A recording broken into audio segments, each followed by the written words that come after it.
ராகங்கள் 16 உருவான வரலாறு நான் பாடும்போது அறிவாயம்மா.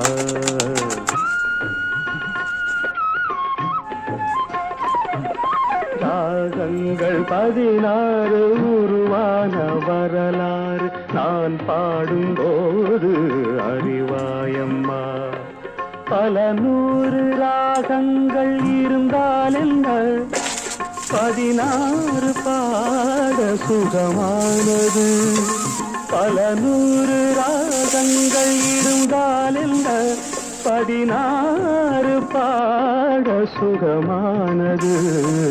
ராகங்கள் 16 உருவான வரலாறு நான் பாடும்போது அறிவாயம்மா.